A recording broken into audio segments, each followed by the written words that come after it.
What up, YouTube? Welcome back. Man, I just want to continue to say thank you for all the love and the support.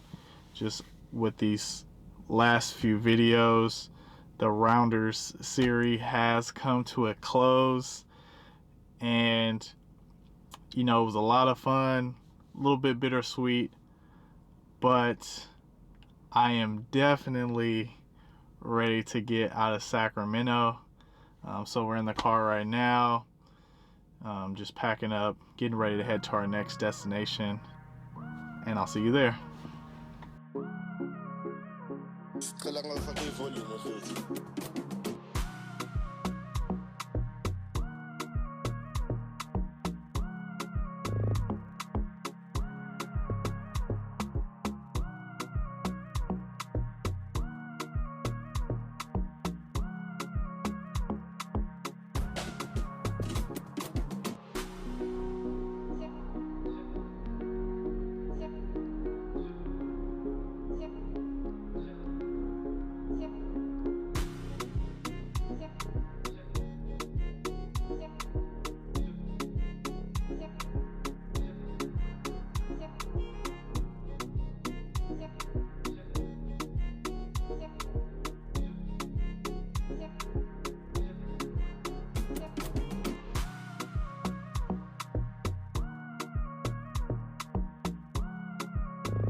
I wish I could tell you how many hours I've spent watching the live stream at this place and just how excited I am to be here. First time playing at Hustler Casino down in SoCal, and just honestly just kind of taking it all in. Who knows, maybe one day we won't be sitting here playing 2-3, but we'll be in the back room playing in front of thousands. But for now, we'll just take what we got.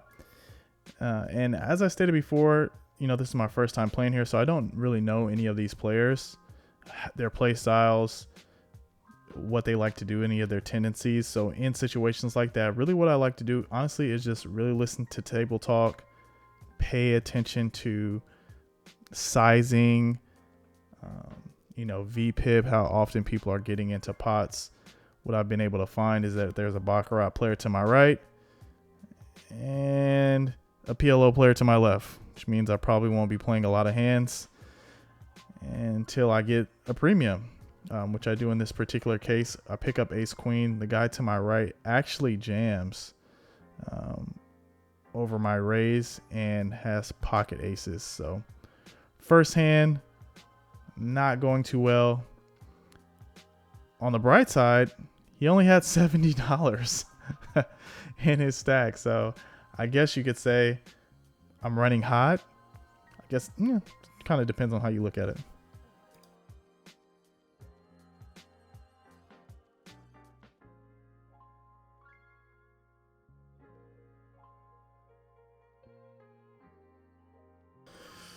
Next hand, we pick up queen 10 suited under the gun. We raise, and as will pretty much be happening for the most of the night, the player to our left is going to call. As I stated before, he is a PLO player. Generally, PLO players, they like to see a flop. And I really like this flop as it comes out king 10-5. So we have middle player and a flush draw, going multi-way, feeling really, really comfortable barreling on this board as we just have a lot of equity. But everyone folds out and we get to take this one down, peeling in some chips back from the previous hand where we lost to pocket aces.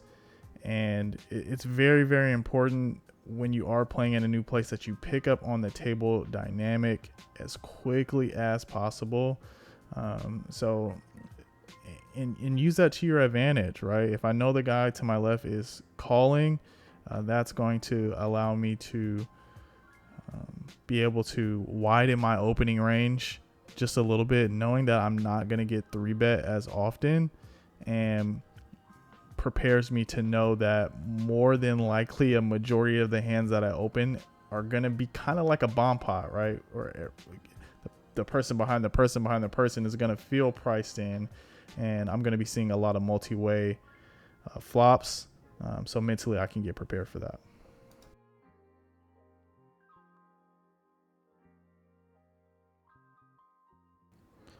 All right, next hand here we have pocket kings in the small blind. So loving to see this here in this particular spot because there's some action ahead of us. There's a limp from the cutoff. We decided to bump it up to $20, and the cutoff decides to call. Now this is the Baccarat player, and he's actually built himself a nice stack. So looking to play as many pots with him as possible. Get a great flop here. Ace King 4, middle set out of position. We decide to check, and he bets out for $45. Don't think a raise is warranted in this spot, as there's just not many bluffs that I could have that I'd be check raising with. I don't want to really give away the strength of my hand this early. Turn is clean. It is the 8 of diamonds. We check it again, and he bets out for $45. So with only $166, $70 behind, I mean, we really only have one move here, which is to go all in, put max pressure on any ace that he may have, with a diamond on the turn, any draws that he may have picked up, but he decides to let it go. And we are now back in the black, pulling in a decent pot here.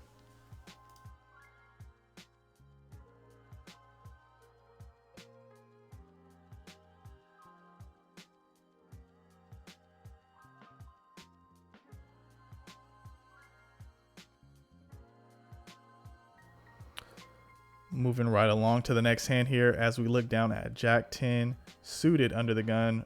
Really good hand to look at. Not necessarily in this position normally, but with this type of game, I love this particular hand because I can make the nuts so many different ways with so many different straights, and it just plays really well multi-way. So we open, the PLO player to our left calls, and the action player and the small blind calls as well. Flop is decent, 6-4 deuce 2 spades, and the Baccarat player decides to lead out for $15. We call, looking to pick up some help on the turn. We do not. When he leads again for $20, man, I can't really think of too many hands that he could have here. Does he have a 5? Possibly. But I want to, like I said, I really want to play for stacks with this particular player. This is somebody who I want to play a lot of hands with. I want to play for all the money, and I would hate to hit my river and the stack sizes are weird and I'm unable to get it all in. So I decided to take an aggressive route and raise on the turn here. Just hoping that, we can either pick up a pair or, pick up our flush on the river. And if we decide to jam, then it puts him, more in a reasonable spot to be able to call. And we get a miracle card on the river here with the ace of spades. And even better, he decides to lead out here for $100. So I know there's only one move here, just kind of taking my time. I really like to take my time in big spots. I know that I'm going all in. I would hate for just to jam and, put him in a weird spot or even let him think about folding. So again, just taking my time. But I know that I'm going all in here. So I decided to go all in, and before my chips can even get in the middle, he snap calls. And originally I thought this was really bad that he called so fast, but we're actually good. And he has a smaller flush. He actually did turn a straight with 5 deuce of spades. He gets there on the river. We get there on the river. And just a real cooler spot here. And we are going to go ahead and drag in a big pot. But again, I do think a big part of this is the fact that we're paying attention to the table. We understand the player dynamics. We understand that we're going to be taking a lot of hands multi-way going to flops just based on the player to our left and just how the table is playing.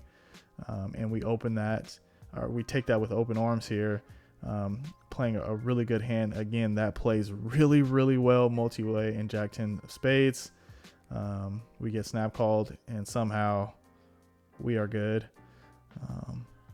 So great start to the session here. I also want to note that the table dynamics can change really quickly. After the action player lost his hand, he ends up losing his stack a little bit later and decides that, hey, I'm just going to go play Baccarat for instead of sitting here playing poker. And he ends up getting off the table. So the table gets a little worse. We stick around for a little bit just to try to see if the action is going to stay the same as it was before, or if it's going to get worse. But it's just important that you're paying attention to the dynamic of the table and you're not afraid to get up if the table gets worse. Next hand to note here, again, there are some different players at the table, a lot more seasoned poker players, I would say.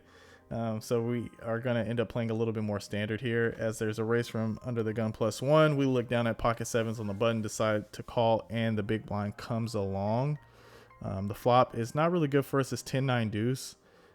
Big blind checks, and under the gun leads out for a really small size. He bets 1/3 pot on this kind of wet board, which I view as a sign of weakness.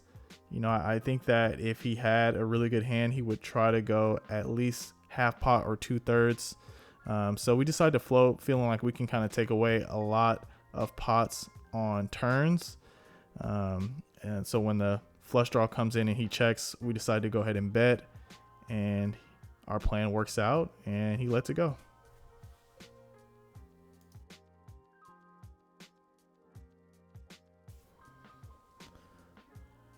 So not too long after this, the action player that we really wanted to play with, he ends up busting out and decides to go play Baccarat instead of continuing to play poker, which opens up some additional seats. So the dynamic of this table has completely changed, right? It went from a fun action table to a very grinded out, sweaty reg table, which I was not too fond of playing, to be quite honest. And I think one of the leaks that I used to have in my game, like when I first started playing, was I didn't feel comfortable getting up from the table when the game is not good, right? I thought that I'm at the casino, I have to play 4 hours, I have to play 5 hours, I have to play 6 hours, I'm just going to keep playing.